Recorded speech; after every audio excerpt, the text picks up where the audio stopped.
Sa araw na 109, ang aming grupo ay dumating sa isang nayon, at lahat ng mga taga-nayon ay takot kay Oguro. Sa mga nayon na puro tao lamang, narinig ni Oguro na galit sila sa mga demi-humans. Gayunpaman, ipinakita ni Rebelia ang kanyang pamilya Crest upang patahimikin ang lahat. Ang grupo ay malugod na tinanggap sa nayon at dinala sa kanilang pinakapopular na lugar, ang Malaking Talon. Pagkatapos gugulin ang araw sa isang hot spring, nagkaroon ng selebrasyon ang nayon upang pasalamatan sila sa kanilang pagkamapagpatuloy. Ibinahagi ni Oguro ang kanyang alak sa mga taga-nayon. Isang taga-nayon ang naging medyo bastos, kaya naramdaman niya ang galit ni Dam. Upang magsaya ng kaunti, nagpasya si Ogre na magkaroon ng kompetisyon sa pag-inom, at ang mananalo ay makakatanggap ng 4 na pilak na plato bilang gantimpala. Sa kasamaang palad para sa mga taga-nayon, ang mga ogre ay hindi nalalasing, kaya silang lahat ay nagpasukan sa pagtangkang talunin si Oguro. Kumain ng ilang isda at nagkamit ng mga kakayahan. Sa araw na 110, umalis sila sa nayon, at napansin ni Oguro na ang kambal ay mukhang mapatla. Ipinaliwanag nila na ito ay dahil nagluto sila para sa napakaraming tao noong pista, kaya nag-alok si Oguro na siya na ang magluto para sa araw na iyon upang sila ay makapagpahinga.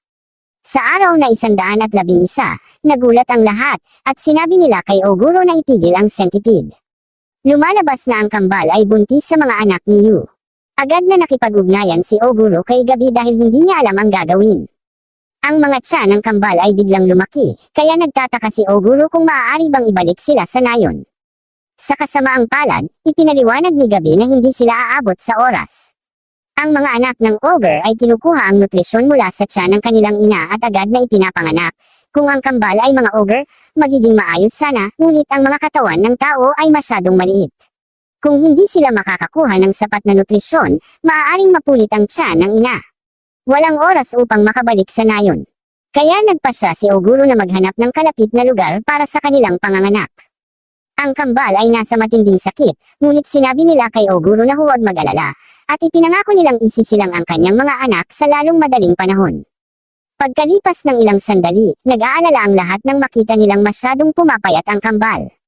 Sila ay nagiging napakahina, at ang life potion ng alchemista ay hindi yumapekto sa kanila. Kailangan nila ng mas mataas na nutritional content upang masuportahan sila. Bigla, nakaisip si Oguro ng isang ideya. Alam niyang magiging mahirap ito para sa kambal, ngunit wala nang ibang pagpipilian. Pinunit ni Oguro ang kanyang sariling braso at sinabi sa kanila na kainin ang kanyang laman. Nagulat ang lahat, ngunit ito lamang ang paraan upang mabigyan sila ng enerhiyang kailangan nila. Walang oras upang lutuin ito, kaya kailangan nilang kainin ito ng hilaw. Tumanggi ang kambal na hayaan si Oguro na dumaan sa sakit, ngunit sinabi ng iba na maaari siyang mag-regenerate. Patuloy na tumanggi ang mga babae, kaya kinagat ni Oguro ang kanyang sariling laman at pinakain ito sa kanila mismo. Ipinahayag niya na maaari nilang kamuhian siya pagkatapos, ngunit ayaw niyang hayaang mamatay sila at ang kanilang mga anak. Pagkatapos pakainin sila, nakahanap si Oguro ng angkop na kuweba. May ilang mga oso dito, ngunit pinaalis ni Oguro ang 3 lords. Gumamit si Oguro ng ilan sa kanyang mga kakayahan upang makagawa ng mga higaan, ngunit ang mga babae ay lumalaki ng sobra na parang sasabog na sila. Ginamit ni Oguro ang kanyang kakayahan sa pagpapagaling kasama ang ilang anesthesia upang mapawi ang kanilang sakit, ngunit hindi niya alam kung gaano katagal ito tatagal. Sa wakas, huminto sa paglaki ang isa sa mga tiyan, at nakita natin na gumagamit si Oguro ng isa sa kanyang mga blood minis upang ipadala ang nangyayari kay SII. Sinabi ni Oguro na ang gagawin niya ay magiging kapaki-pakinabang para sa kanilang base, kaya gusto niyang panoorin ni SII ng mabuti. Pinatulog niya ang isa sa kambal at gumamit ng kakayahan upang lumikha ng isang scalpel. Pinaalalahanan niya ang sarili na patuloy na magpagaling at magbigay ng anesthesia. Sinimula ni Oguro ang pamamaraan. Makalipas ang ilang sandali, nakita natin na ang kambal ay nanganak ng isang sanggol na lalaki at isang sanggol na babae. Salamat sa dugo at mga kakayahan ni Oguro, naging matagumpay ang buong pamamaraan, at ang mga sugat ng kambal ay gumaling na. Si Oguro ay masaya na hindi niya nawala ang kambal at proud na maging ama. Hinahawakan ng prinsesa ang isa, at sinabi ni Early na ang mga sanggol ay mukhang mga unggoy pero cute pa rin sila. Bigla, hiniling ni Gabi na makita ang mga sanggol dahil iniisip niya na baka sila ay may halo ng dugo ng ogre.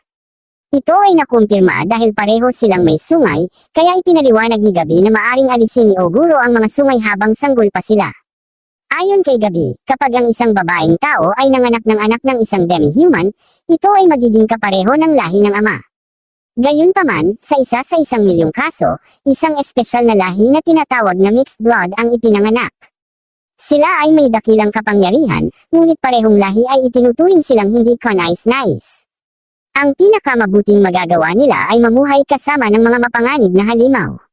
Pinahahalagahan ni Oguro ang lahat ng kaalaman na ibinigay ni Gabi sa kanya, ngunit sa pagkakataong ito, nagdesisyon si Oguro na kung ang kanyang mga anak ay maging halimaw dahil kinamumuhian sila ng lahat, patuloy pa rin niya silang mamahalin. Sinisiguro ni SII kay Oguro na ang lahat sa Cerebellum ay nararamdaman din ng ganoon. Ang isa pang kakaibang bagay tungkol sa kanyang mga anak ay mayroon silang mga orb sa kanilang mga katawan. Inisip ni Oguro na ito ay dahil sa maraming orb at dragon sphere sa kanyang katawan. Nagdesisyon silang pangalanan ng anak na babae na Ero at ang anak na lalaki na Argento. Ang kambal na sina Felicia at Elma ay maayos, at pinasalamatan sila ni Oguro sa pagdadala ng kanyang mga anak. Gusto niyang mamuhay kasama sila bilang isang pamilya mula ngayon, at nararamdaman nila ang parehong paraan. Sa araw na 112, gusto ni Ogre na makahanap ng isang malakas na halimaw na hindi pa niya nakikita, kaya nag-iisa siyang nag-explore. Pagkalipas ng ilang sandali, nakatagpo siya ng isang halimaw na tinawag niyang White Stag. Alam ni Oguro na ito ay isang boss class sa unang tingin pa lang, at kahit ibigay niya ang lahat, mayroon lang siyang 30% na tsansa na manalo. Matagal nang hindi naramdaman ni Oguro ang takot sa kamatayan, pero ito ay lalo lang nagpa-excite sa kanya.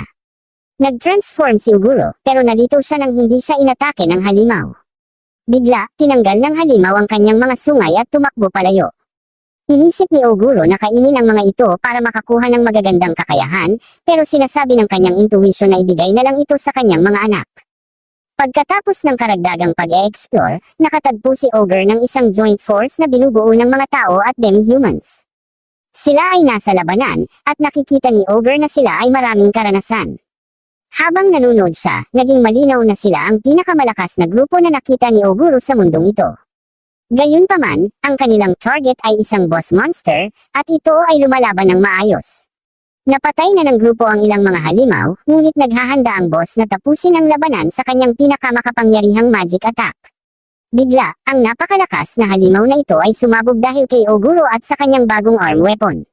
Medyo kinabahan si Oguro na gamitin ang ataking iyon, pero gusto niyang iligtas ang grupo para makalaban niya sila mismo. Ang problema ngayon ay hindi siya sigurado kung magkakasya ang higanting halimaw sa kanyang imbakan. Magkakasya ito, kaya binaling niya ang kanyang atensyon sa grupo. Isang tao ang tumayo upang protektahan sila, at ito ay nagpakaisip kay Oguro ng isang bagay. Nagtataka siya kung magagawa ng taong ito na talunin ang boss kung hindi niya ito sinira. Hindi sigurado si Oguro kung bakit, pero ang taong ito ay may ipinapahayag na nagpapakita na kaya niyang talunin ang boss. Bigla, pinuri ni Oguro ang tao sa mahusay na ginawa niya sa laban at nagpasya na hindi sila kainin. Sa halip, nagkunwari siya na ipinadala siya ng isang tao upang talunin ang boss na halimaw. Hiniling niya na hayaan siyang kunin ang halimaw, at kapalit nito, inaalok niyang pagalingin ang kanilang mga sugat.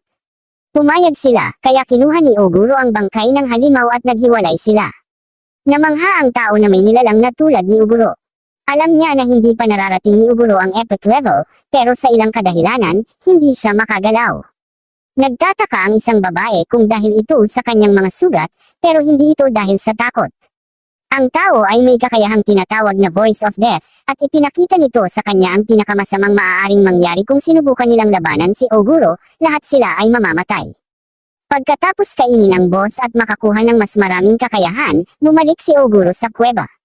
Kaya nang maglakad na ang kanyang mga anak, sinalubong nila si Oguro pauwi. Kaya tinawag silang henyo ni Oguro. Pinakain ni Oguro ang mga sungay ng USA sa kanila, at nakita niya na malaki ang in-improve ng kanilang mga kakayahan. Sinubukan din ito ni Oguro at ng pulang buhok, pero nagulat si Oguro nang makuha nila ang dalawang kakayahan na may mga kakaibang simbolo.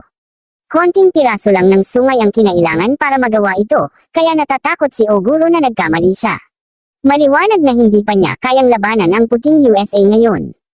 Kinagabihan, muling lumampas ang antas ni Ogre sa tinukoy na halaga, at lahat ng kinakailangan ay natugunan, kaya naging available na naman ang isa pang evolution sa kanya.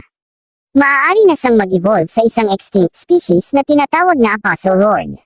Nagpasya si Oguro na gawin ito, at nakatanggap siya ng tunay na pangalan, Layton Doy. Dapat din siyang magkaroon ng ilang kakayahan, pero ang kondisyon para sa ilan sa mga ito ay hindi pa natutugunan. Ibibigay lamang ito kapag natugunan ang mga kondisyon. Bukod dito, 8 sa mga tauhan ni Oguro ang itinalaga bilang Demon Generals.